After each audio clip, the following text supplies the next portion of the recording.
Hello, everyone, and welcome to Khan Genix Fitness. And this is Islam Khan. So, today's topic is, as mentioned in my previous video, 5 mistakes which beginners do when they start going to gym. तो आज का पहला point रहेगा that beginners choose between diet और training and actually ये दोनों चीज़ को साथ में लेके चलना चाहिए when it comes to your weight loss और वेट गेन जर्नी. तो पहले बात करते हैं डाइट की. तो लोग क्या सोचते हैं कि मैं कम खाना खाऊंगा तो मेरा वेट कम हो जाएगा. No doubt it will give you the results, it will show you the numbers going down, but problem ये है कि when you start actually eating what you were eating in the past, आप जो भी पहला खाना खा रहे थे, आप अगर उतना ही खाना खाना चालू कर दो वापस से, तो आपका जो भी वेट लॉस हुआ है it would be easily coming back. तो फिर उसका it's like no profit no loss हो जाता है वहाँ पे. And when it comes to second part जो कि ट्रेनिंग का पार्ट है, सो बहुत से लोग सोचते हैं कि मैं सिर्फ ट्रेनिंग कर रहा हूँ, कुछ भी खाऊंगा तो चलेगा, मैं जिम तो जा रहा हूँ रोज़. So that's also not how it works. Diet और ट्रेनिंग को दोनों को साथ में लेके चलना है फॉर इफ़ेक्टिव वेट लॉस और muscle gain. And coming to the second point now. So second point training से रिलेटेड ही है. नाउ एज़ यू नो कि दो फेज़ होता है, एक वेट लॉस का, एक मसल गेन का. और वेट लॉस को अपन फैट लॉस बोल सकते हैं एक्चुअली में. So what happens here is when it comes to the training part, जो लोग फैट लॉस कर रहे हैं वो हमेशा के लिए सिर्फ कार्डियो करते रहते हैं, और जो लोग मसल गेन कर रहे हैं वो सिर्फ वेट ट्रेनिंग करते हैं. Now let me tell you के वेट लॉस में cardio would give you some results because it would help you in burning those extra calories. But for an effective weight loss के बाद आपका जहाँ जहाँ से आपका वेट लॉस हुआ है, जहाँ जहाँ से आपका फैट कम हुआ है, वो जगह पे मसल भी तो दिखना चाहिए. So that will give you an overall physique. तो उसके लिए वेट ट्रेनिंग बहुत इंपॉर्टेंट है. Coming to the second part of the second point which is in the muscle gain journey. लोग सोचते कि मैं सिर्फ वेट ट्रेनिंग करूँ, सिर्फ मैं वेट लिफ्ट करूँ, but cardio is also very important because it helps you in your cardiovascular functions of the body. आपकी हार्ट को अच्छे करने में, कंडीशंस करने में आपकी मदद करता है cardio activities. It could be any cardio activities, whether it's treadmill walking, it's elliptical machine, cycling, stairs, anything. So मेरा पॉइंट ये है कि कार्डियो और वेट लिफ्टिंग दोनों को बैलेंस रखना चाहिए.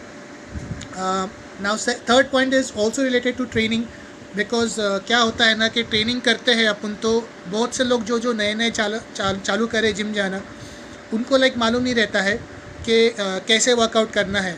So what they and up doing is कल भी चेस्ट किया था और आज भी चेस्ट कर रहे, but that's not how it works.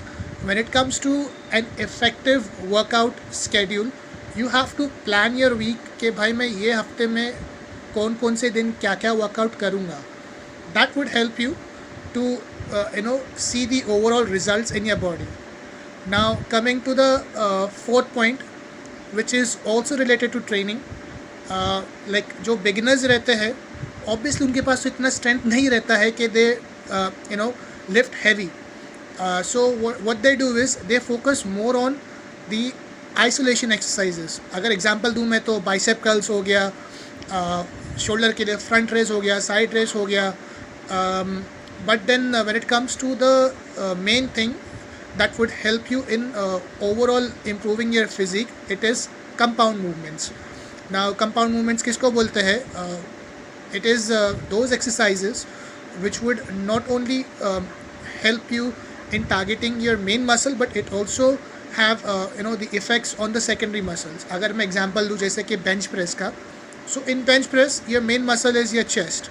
But when it comes to the secondary muscles, it is your shoulder, your triceps.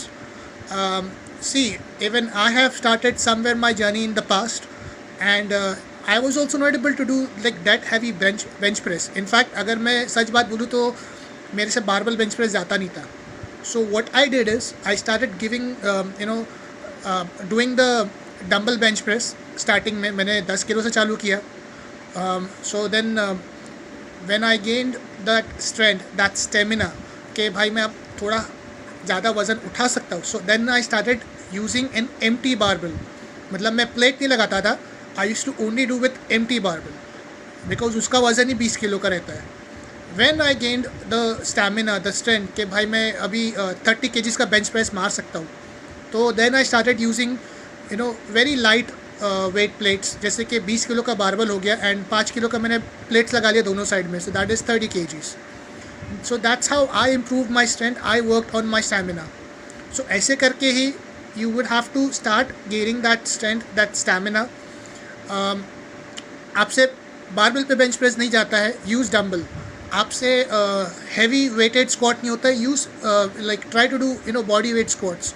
आपसे लाइक पुलअप्स नहीं होता है, use the pullup machine because आजकल तो जिम, हर कोई की जिम में लाइक सपोर्टेड पुलअप्स मशीन मिल जाती है. सो that's how you start. Let's say for example अगर आपका मशीन पे आपको लाइक 60 किलो का वज़न लगाना पड़ रहा है, यू आर 100 kgs, और आपका स्ट्रेंथ सिर्फ 40 किलो का है, so obviously you would have to put 60 kgs of weight on that pullup machines. बट हमेशा वो 60 kgs पे मत रहिए. Start to decrease that to lower down the weights. Like 60 kilo हो गया, आप ईजीली आप 12 to 15 reps मार रहे हो, then lower down the weight to 50 kgs. फिर ऐसा कर करके you would see the day जहाँ पे you can do pullups without any support. तो उसके लिए टाइम लगता है. अभी टाइम से ही रिलेटेड मेरा लास्ट पॉइंट है, विच इज़ द 5th पॉइंट, दैट इज़ रिकवरी. सो आपकी बॉडी पे जब स्ट्रेस पड़ता है, when you lift weights, when you do cardio exercises, so those muscles gets stress in the gym. So मैंने देखा है कि मतलब जो लोग लाइक कल भी चेस्ट एक्सरसाइज कर रहे थे, आज भी चेस्ट एक्सरसाइज कर रहे हैं, so that's not how it works.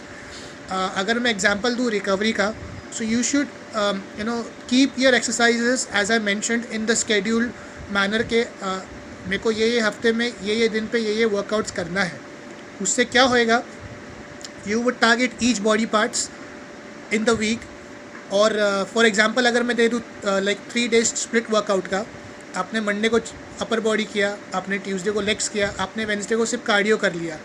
जब आप थर्सडे को वापस चेस्ट कर रहे हो, so you would have a better I would say you would have a better strength, a better stamina. You would have that extra rep मारने की आपको वो आपके अंदर ताकत रहेगी. बिकॉज आप ऐसा नहीं कि कल भी आपने चेस्ट मारा है, आज भी आप चेस्ट मार रहे हो. सो बॉडी को रिकवरी के लिए टाइम देना चाहिए. और साथ ही साथ रिकवरी के लिए अगर मैं बोलूँ तो स्लीप इज़ वेरी इंपॉर्टेंट. मतलब कि आप डाइट कर रहे हो, आप ट्रेनिंग कर रहे हो, that's good, you are perfect on those things. But ऐसा होता है ना कि लोग 5 घंटा 6 घंटा सोते हैं. Minimum 7 hours of sleep is what I recommend.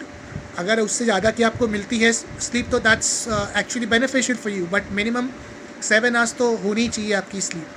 That would help you because when it comes to the muscle fibres जो आपने तोड़े हैं जिम में, जो आपने वर्कआउट के टाइम पे जिस पे स्ट्रेस डाला है, obviously sleep is the I would say the best medicine according to me when it comes to your body recovery. आप जितना सोगे आपकी बॉडी के लिए उतना अच्छा रहेगा.